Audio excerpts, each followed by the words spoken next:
Standard is my point. If you're going to hold Bill O'Reilly, let me explain this. If you're going to hold Bill O'Reilly here, you got to at least hold Maxine Waters at the same level. Ben, stop talking. That's a double standard. Stop talking. You don't want to be labeled a racist. I'd like to know the point. Well, just so I'm clear, I don't think the president's instincts are good. I think they are mean-hearted. I think they are dangerous. And I think you're going to see them rear their ugly head again. So just to be clear, I never said the president had good instincts at all. I don't want to put. But I think this last week is an example of how terrible his instincts are, and we will see it again. Well, I need an apology, man. For what? You called me Uncle Tom. No, I didn't. Oh, okay. I can say that. You called me a coon. No, Uncle Tom. that's where you're wrong. And a sellout. See, here's the deal. Here's the deal. So you about to get busted on TV. I need an apology. No, you about to get busted on TV. If I'm wrong, if I'm wrong, you're 100% wrong. You know why? On the street, calling me Uncle Tom. No, here's the deal. You have never heard me use that phrase. No, I don't use it. But here, man, listen, if Paddock had yelled Allahu Akbar or said perhaps Black Lives Matter, I think that you, if based on your comments before on both those organizations and others, probably would have said that this was an act of terrorism. So I want to ask you very directly, since the origin of this act in Vegas was an act of white America, is this an act of domestic terrorism? The investigation is not done. No. Because if it was Black Lives Matter or Allahu Akbar, you would say terrorism, would you not? First of all, would you not, based on what you said? Hold on, brother. You presented me with a hypothetical. No, not really. You said if. That's a hypothetical. If he had done this, but he did not do that. Well, how about this here? Should we call Steve Paddock a domestic terrorist? Yes, that's simple.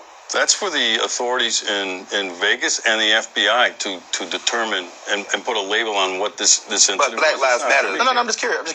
Would you call Paddock a domestic terrorist? I don't have all the facts of the investigation. What about Black Lives Matter? I usually always preface when people ask me about these incidents. I usually start off by saying, first of all, I do not have all the facts. I have not been privy to any of the investigation. So anything that anybody asks me about is supposition.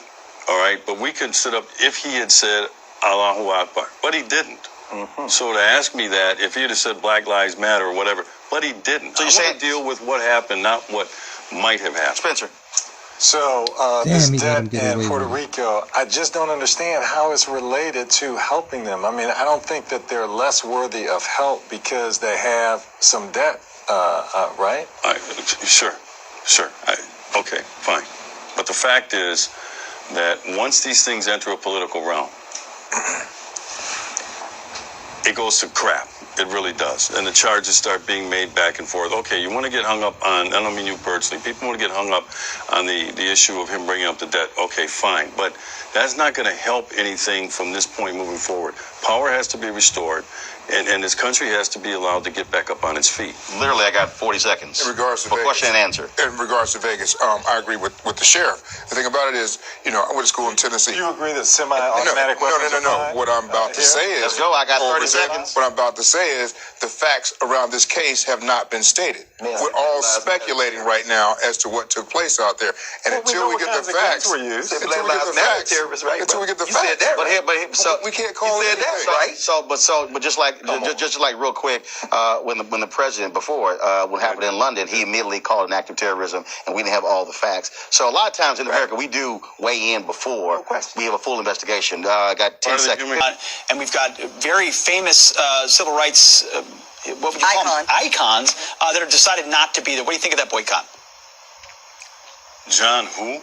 John Lewis, he was bloodied on the Selma Bridge, Sheriff, when he was trying to protest voting rights and organizing sit-ins and a variety of things on behalf of the black community. You don't let me talk, Ebony? Oh, well, sir, I was just addressing your question. You asked who, so I was telling you a bit about John Lewis. You didn't let me finish. John Lewis has become one of the most irrelevant members of Congress. Have you taken, Ebony, a look at his congressional district, the high poverty, the high unemployment, the crime that goes on, the failing schools that have gone on in his district under his leadership? Look, nobody cares what John Lewis is doing. He's been reduced to being a caricature in that he has to pull a political stunt like this. He can't even honor the Civil Rights Museum opening. He has to pull a political stunt to get news coverage. That's how bad this is. Look, Donald. Fake news was born in August 2014 in Ferguson, Missouri, when the MSNBC, mainstream media, the New York Times, Washington Post, CNN, all propagated the hands up, don't shoot lie.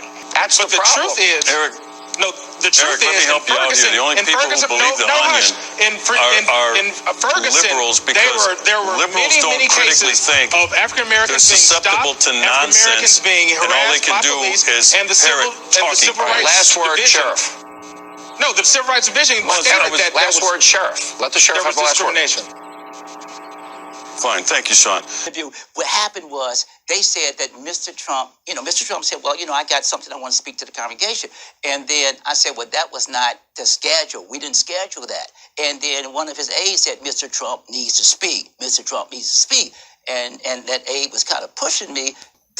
Even when they were trying to press me, I said, listen, I'm the pastor here. Mr. Trump took his speech, put it in his pocket, and the Lord told me to let him do it. A warrior, we need a champion, we need a winner, and that is Donald.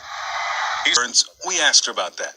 I did, without question, say that I had crossed, and I'm not crossed, but I had started the process of being a part of that organization.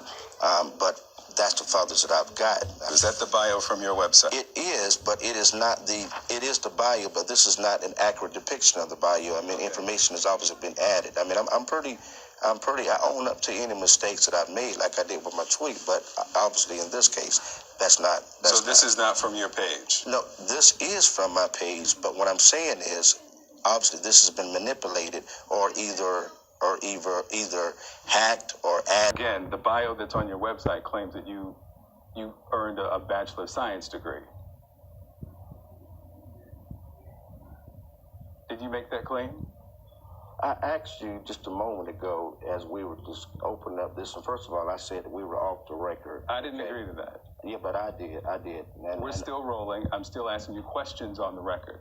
Did you make that claim that you graduated from North Greenville University? This is not fair this is not fair at all. This is not what I agreed to. I thought we were doing a profile, and all of a sudden you're here to try to destroy my character. I'm not coming here to destroy your character. These are claims. We would do that. We probably shouldn't be saying Merry Christmas. But I also want to say, why can't we call black people niggers? Okay. All righty.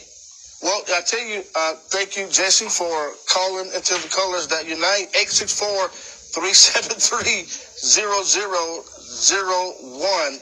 Thanks for having me. In your apology that you tweeted out last night at about 10 o'clock, you said, I had no intention of stirring the pot. Tweeting out someone in blackface is obviously an incendiary symbol. What were you trying to do? Well, again, as I said in my apology, that I pray that those who I offended really receive as a sincere apology, because it was never my intention to hurt anyone or to offend anyone. But yeah, I think that he's a pawn. I think it's regrettable. You have made a decision to endorse Donald Trump, right? Well, endorse.